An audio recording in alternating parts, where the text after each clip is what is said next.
Praise the Lord. आज के दिन के लिए परमेश्वर आप सबको बहुत आशीष करें। परमेश्वर का धन्यवाद हो। ये नया दिन परमेश्वर ने हमें दिया है और ये जीवन की रोटी हम हर दिन खाने के लिए प्रभु सहायता कर रहा है। आज हम एक वचन देखते हैं, नीति वचन 10 अध्याय उसका 9वां वचन।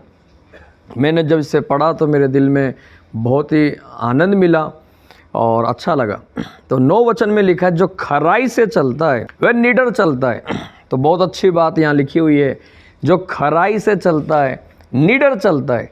बहुत सारे लोग अपने जीवन के अंदर जीवन में हमेशा डरे डरे रहते हैं, क्योंकि बहुत सारी बातों में उनके जीवन में खराई नहीं है। जब एक जवान है या कोई बड़ा है, कोई पति है, पत्नी है, कोई भी एक इंसान हो सकता है, वो जब खराई में नहीं है, ड्यूटी पर जाता है, वो कहीं गलत बातों में फंसा हुआ है। कोई स्कूल जाता है, किसी गलत रिलेशन में फंसा हुआ है, या फिर कुछ धन उसके हाथ में दिया हुआ है, धन में से बीच बीच में वो कुछ ना कुछ करता रहता है, लेन देन, चुराना, कुछ ना कुछ गलतियां करता है। उस इंसान के अंदर हमेशा एक फियर बना रहता है। परमेश्वर के सामने आने में भी, प्रार्थना करने में भी, आराधना करने में भी, किसी के सामने फेस करने से उसके अंदर एक डर रहता है कि मेरे बारे में पता ना चल जाए। बहुत सारे लोगों का मोबाइल के अंदर अगर कुछ गड़बड़ी है तो कोई मोबाइल ना देख ले, एक डर बना रहता है। कोई लैपटॉप चेक ना कर ले, एक डर बना रहता है, क्योंकि लैपटॉप में शायद कुछ ऐसी चीज़ें होंगी जो कोई और ना देख ले। तो एक साफ जीवन, एक खरा जीवन, एक सीधा जीवन, एक प्योर लाइफ अगर जीवन में एक व्यक्ति के पास नहीं है, हमेशा एक फियर उसके अंदर बना रहता है। तो मैं आपसे बोलना चाहता हूँ, हम परमेश्वर के बच्चे हैं, हम अपने जीवन में सीखना है खराई का जीवन बिताए। तो बहुत सारे लोग बोलते हैं खराई में ज़्यादा चलेंगे तो आज ऐसा एक संसार है, हम कैसे आशीषित होंगे, कैसे धन कमाएंगे। तो बाइबल में एक महत्वपूर्ण वचन है, अय्यूब की किताब उसका पहला अध्याय। जब आप पढ़ेंगे अय्यूब की किताब पहला अध्याय, उसका पहला अध्याय के अंदर ही हम देखते हैं एक बात। पहला अध्याय उसका पहले वचन से हम पढ़ते हैं। ऊज देश में अय्यूब नाम का एक पुरुष था, वह खरा और सीधा और परमेश्वर का भय मानता, बुराई से दूर रहता था। उसके 7 बेटे, 3 बेटियां उत्पन्न हुई। उसके 7,000 भेड़ बकरियां, 3,000 ऊँट, 500 जोड़ी बैल, 500 गधियां और बहुत से दास दासियां थी।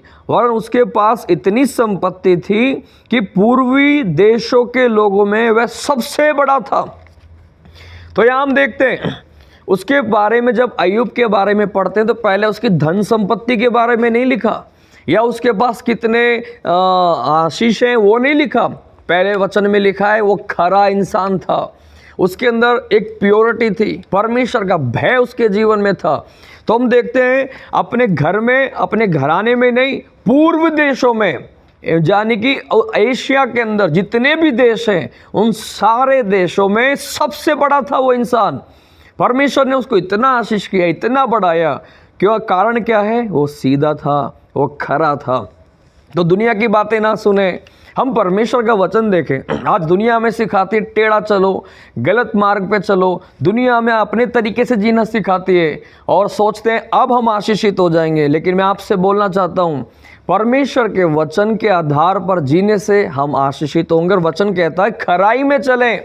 परमेश्वर, मैं आपको विश्वास दिलाता इस वचन के आधार पर, आप और मेरे घराने में, हमारे देश में प्रभु हम सबको देशों में सबसे ऊंचाई पर ले जाएगा, क्योंकि आशीष पूर्व से पश्चिम से नहीं, परमेश्वर की ओर से आती है। तो आप जहाँ कहीं काम करते हैं फेथफुल रहें, प्योर लाइफ जीवन बिताएं, प्रभु की सेवा करते हैं खराई से जीवन बिताएं, धन के मामले में खरे रहें, और परमेश्वर ने जो भी चीज़ें हमारे हाथ में दिया है खरे रहें, क्योंकि खरे लोग निडर चलते हैं, हालेलुया, फियरलेस रहते हैं, वर्शिप करते हैं फियरलेस, वो प्रीच करते हैं फियरलेस, वो कहीं काम करते हैं फियरलेस रहते हैं, क्योंकि उनमें कोई डर नहीं है। कोई दोष भी लगाएगा तो भी वो नहीं डरते, यीशु मसीह उसका उदाहरण है। सबने दोष लगाया, यीशु के ऊपर क्रूस पर दोष लगाया, लेकिन यीशु निडर होकर अपने काम में और सेवा में लगे रहे, क्योंकि यीशु को मालूम है वो खराई से चल रहे। हालेलुया। और 9वें पद के अंदर नीचे देखते हैं, परंतु जो टेढ़ी चाल चलता है उसकी चाल प्रकट हो जाती है। तो मेरे प्रियो, आप ध्यान से समझें, बहुत सारे लोगों को लगता है टेढ़ा मेढ़ा चलने से किसी को पता नहीं चलेगा। हम करते रहे, कुछ गलत देख रहे हैं देखते रहे, कुछ गलत कर रहे हैं करते रहे, किसी धन में से चुरा रहे हैं चुराते रहे, या कुछ भी कर रहे हैं गलत करते रहे, किसी को पता नहीं चलेगा। लेकिन ऐसा नहीं है।